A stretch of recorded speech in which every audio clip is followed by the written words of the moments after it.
Kakaaraw, magandang araw. Ito ang negosyo ko, ang pamamasada ng tricycle. Pero ang tricycle ko, ang rim niya may back na, kaya kailangan ng palitan.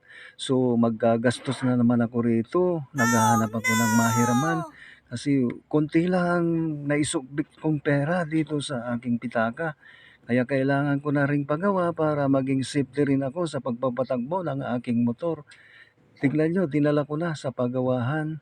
Pinapagawa ko na dahil papapalitan ko ng rim yan dahil back na yung rim niya. So ganyan talaga.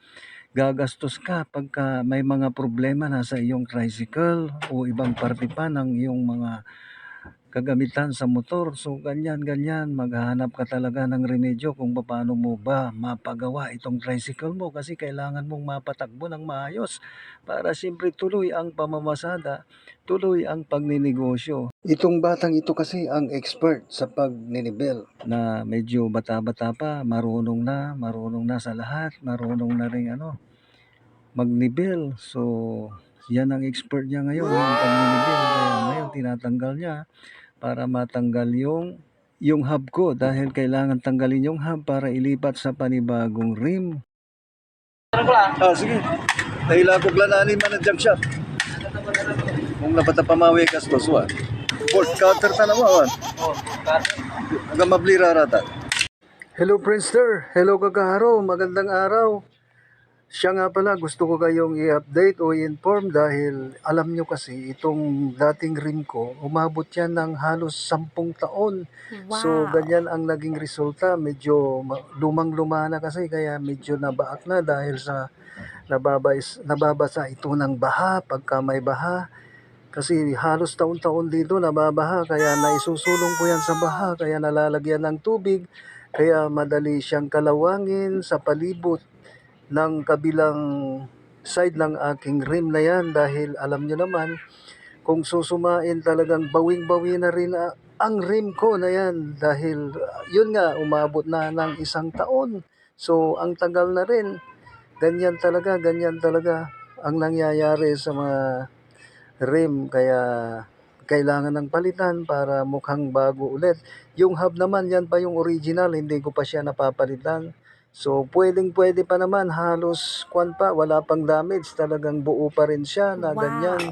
So, gusto ko lang kasi maipakita yan para inyong malaman na talagang kung talagang magtitipid ka talaga, kailangan mag-save ka rin ng yung mga second hand na mga rim. Yan yung rim na yan, second hand na kasi yan.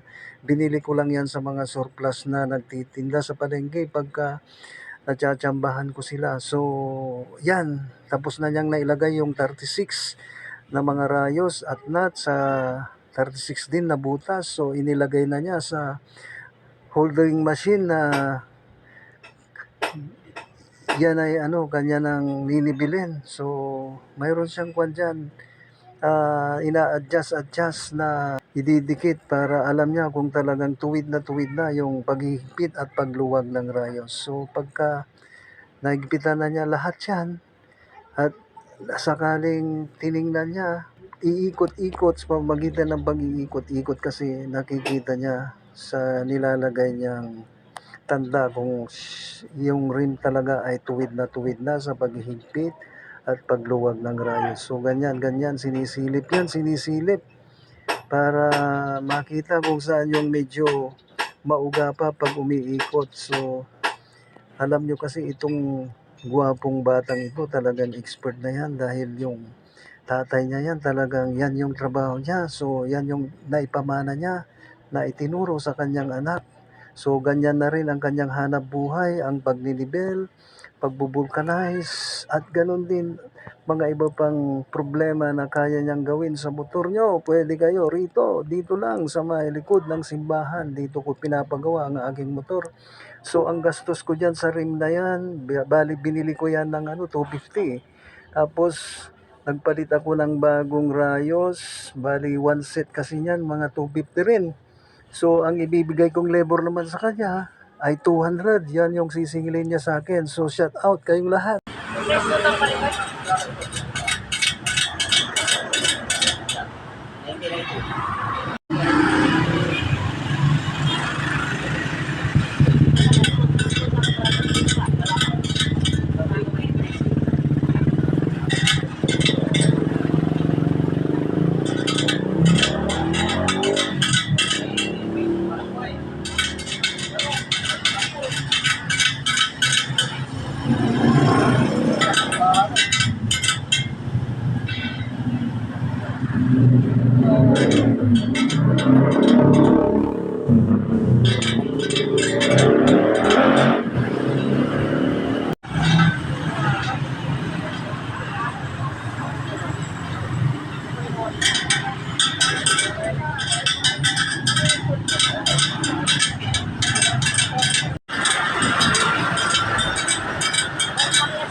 agawan siya, may rayos ng remya, batag, balay rayos ng ram. Okay, kasi problema naman na may sa problema to na yung tricycle ko na oil seal na naman. So, kawanan niya, telescopic. Sinuplay naman so ang naikit sa bayarin jet side wheel. Ito, may kasunod pa akong isang problema. Yung rim ko sa side wheel, back na rin. So, pagagawa ko na rin ito pag nagkapera. So, hintay-hintay lang. Talagang ganyan. Pagkakaroon, nasa latag naman yung sprocket ko. May dati. See you there. Bye.